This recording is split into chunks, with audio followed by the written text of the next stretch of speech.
I really didn't want to talk about this, but I can't hold it in anymore.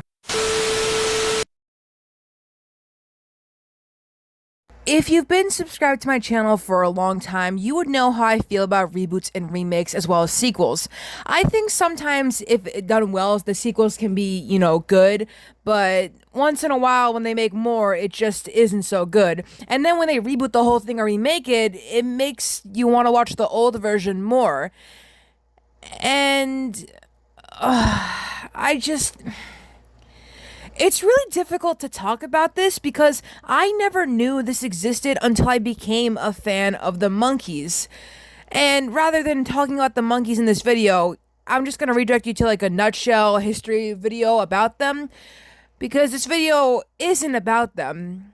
It's about the people that wanted to be like them. While I always praise the 80s for reviving the Monkees and making them popular again after they released Poodle It and did reruns of episodes on MTV and Nickelodeon, I have to say the one thing I hated the 80s for doing was trying to be cash grabbing the Monkees.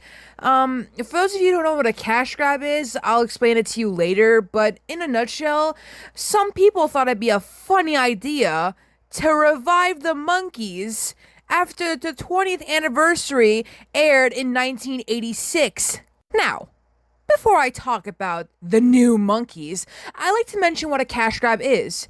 A cash grab is a product designed primarily or solely with the intent of generating profits or money. This is exactly what the show is. The show was a cash grab to make new Monkees fans who had never seen the old show like this show, which obviously it didn't work. So you're probably wondering, who are the new Monkees? Did they also become a real band? And how long did they last? Well, in today's video, I'm going to be going over the background of the Monkees, and the albums they released, which I don't think they released much, and find out where they are now.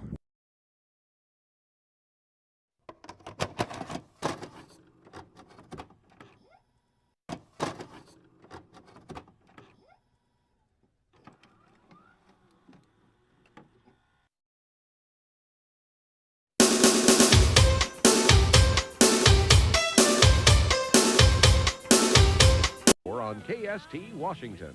My name is Helen, and I live with these 4 rock stars in a house you're just never gonna believe. So, like I mentioned before, the 20th anniversary of the Monkees TV series in 1986 generated enough interest that New Monkees, a full reboot of the earlier series with none of the original members of the Monkees involved, was conceived later that year and launched the following year. I mentioned in my Fun Facts about Mickey Dolenz video that he was, they came to him to like direct it and stuff, but yeah, obviously he said no to that. The show was conceived later that year and launched the following year, which was, 1986, so they launched, I guess, in 1987. I really don't care enough to know.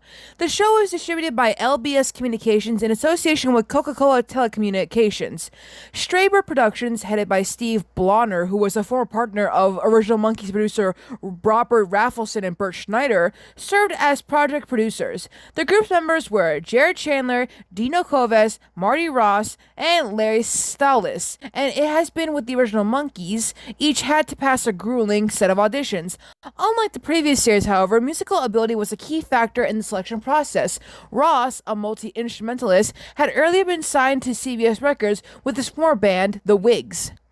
By the way, before I get to the revived interest, if I had to guess, since I haven't seen any footage of the show yet, and I really don't know if I want to torture myself with that, I assume Marty Ross was the Peter Tork of the band since he could play a bunch of instruments, but I'm not pushing my luck.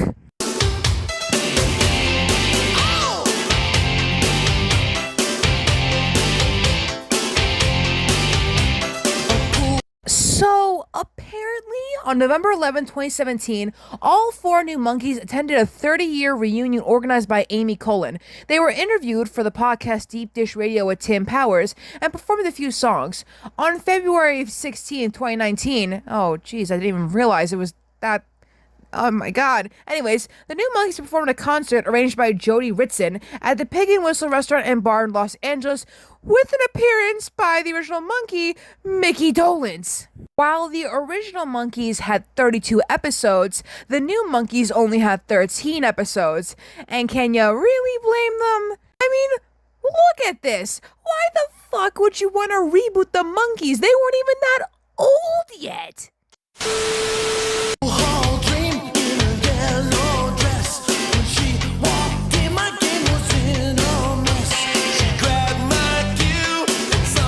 The New Monkees only had one album, and it was obviously called The New Monkees.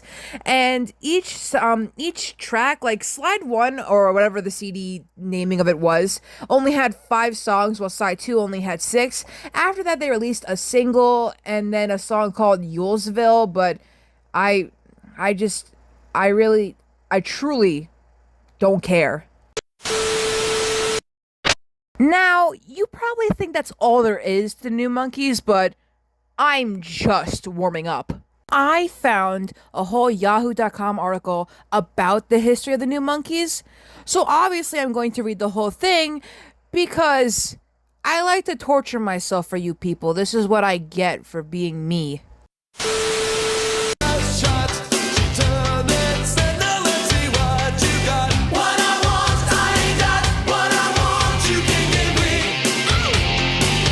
According to Yahoo.com, 30 years ago in September of 1987, Columbia Pictures and Schraber Productions monkeyed around with an old showbiz formula, attempting to capitalize on the nostalgia sparked by MTV's Monkey Marathon the previous year, which had inspired original band members Mickey, Davey, and Peter to reunite for a successfully huge, large tour. Columbia and Schraber controversially decided to create a new band, specifically a new Monkees TV show for a modern age. A nationwide search ensued, and out of 3,000 applicants, casting directors eventually selected the boys that we know. 20-year-old pizza boy and part-time VJ Dino Koves, 19-year-old waiter Jared Chandler, 27-year-old professional musician Marty Ross, and 18-year-old college student Larry Saltis, who had already been working since age 16 with Atlantic Records. All 4 Monkees could sing and play, and their now long out of print self-titled album featured some big name producers and songwriters and was surprisingly listenable, but hey, that's what the article says. I'll be the judge of that, bro. The slapped-together sitcom was aggressively, obnoxiously 80s, with the New Monkees trapped inside a gnarlishly neon Pee-wee's Playhouse-like cartoon mansion with an eccentric butler, a war game / Electric Dragons-esque talking computer named Helen, and a perky waitress who worked in the mansion's ground floor diner. Okay, I'm sorry. I never watched the show. I might watch it to torture myself, but if this is what the pad looks like, I'm so done already. The show also had some guest stars like boxer Ray Boom Boom Mancini, Russell the Professor Johnson from Gilligan's Island, and cult musical trio the Del Rubio Triplets.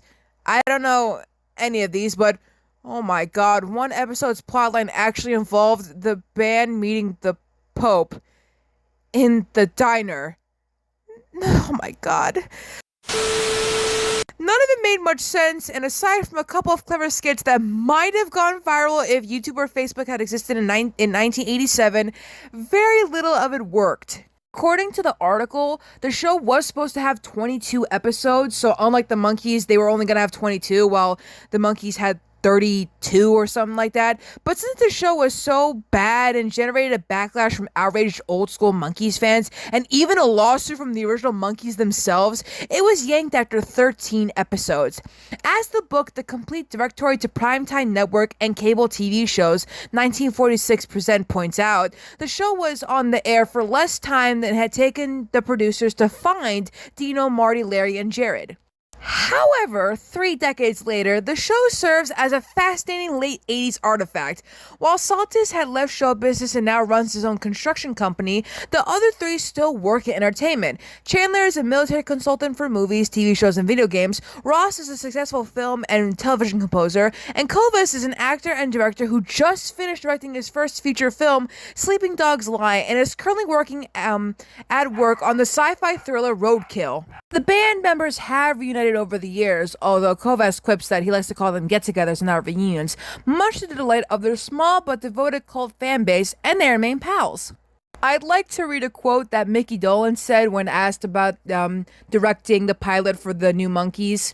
They asked me to direct the pilot. The original Monkees were on the road at the time in '86, selling out 10,000 seaters. They said, "You guys should be in it, and you can sort of hand the baton over to the new guys." And I was like, "Screw you! I ain't giving the baton to nobody." I fucking love Mickey Dolenz so much. Marty Ross apparently talked to Mickey, and Mickey said to his face, "Yeah, I was supposed to direct the pilot. They offered him to direct the pilot. I immediately thought about how that would have been great for us, but what's in it for him? And the other guys are probably just cashing him for it," which is so true, and considering the fact that the original Monkees did sue these guys, yeah.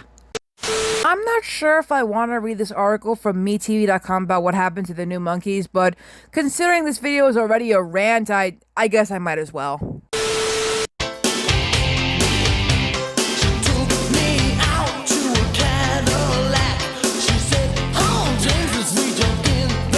Larry, Jared, Dino, and Marty failed to reach the stardom of Peter, Mickey, Davey, and Michael. The syndicated series lasted a mere 13 episodes. Warner Bros. Record released a tie-in album, also titled New Monkees, that flopped. Part of that was perhaps due to the music itself. Yeah, I listened to one song, and no offense, but it really wanted me to just drive a car off a cliff or something. Unfortunately, New Monkees misjudged the key appeal of the original Monkees. On the 1960s series, the band struggled to make it. Their desperation fueled the comedy. In the reboot, however, the four live in a massive mansion that would make the Fresh Prince and Ricky Stratton drool. A butler tended to their needs. Heck, there was even a diner inside their house, complete with a retro soda fountain and a waitress named Rita. It was the 80s. Everyone wanted to be a yuppie. Oh, by the way, there was a reason for all that soda. Perhaps the most interesting thing about this attempted syndicated reboot was its parent distribution company, Coca-Cola Telecommunications. Man, you would have thought they learned their lesson after New Coke. Coca-Cola Telecommunications had a thirst for reviving the past. Around the same time, the production house, a collaboration between the Coca-Cola Company and Columbia Pictures, was launching reboots like The New Gidget and What's Happening Now. I don't know what either of those are. At the end of 1987, Coca-Cola Telecommunications folded as Columbia slurped up their remains. The soft drink giant found far more success in the apparel industry. Every kid wanted a Coca-Cola branded rugby shirt in 1987. Man, Coke was just that good back then. And then the article goes on to basically roast the New Monkees' outfits, like how Larry used enough hairspray to supply a Motley Crue green room, which, oh my gosh, I gotta say, it's kind of funny, actually. Alright, I kind of mentioned what the guys were doing after becoming the New Monkees, but there's more information that I didn't know. So Larry fronted Tower City in the 90s. The band strives to keep the 80s alive and seemed to garner a following in Japan. Dino hopped to the other side of the camera, and in 2018 he directed a film called Sleeping Dogs Lie. Jared Chandler served in the Army Reserves and used his military experience to become a technical advisor in Hollywood. He was a military advisor on flicks like Clear and Present Danger and XXX State of the Union, while Marty struck to the realm of television music, composing for the screen. But the most fascinating development has been the melding of the New Monkees with the original Monkees. Marty Ross began playing concerts with Mickey Dolenz. At first, Marty and Mickey merely shared a bill. Finally, in August 2018, Marty performed with Mickey, marking the first time a new Monkee played with an original Monkee. Finally, in 2019 of February, all four New Monkees hit the stage at a pub on Hollywood Boulevard called the Pig and Whistle. They reunited the New Monkees. Sorry, I think the New Monkees have fried my brain. I apologize for the little brain fart I had, but I'm just gonna reset. Finally, in February of 2019, all four New Monkees hit the stage at a pub on Hollywood Boulevard called the Pig and Whistle. The reunited New Monkees welcomed Mickey Dolenz on stage. The hybrid Monkees ripped through the last train to Clarksville.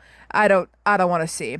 If the New Monkees have earned the respect of Mickey, perhaps it's time for the rest of us to give the 80s dudes their due. I'm not gonna. They can't make me. No. Also, fun fact, the Friends Fountain first made a big splash on the Monkees. But no! You can't make me like the New Monkees. Alright, I'm not doing it.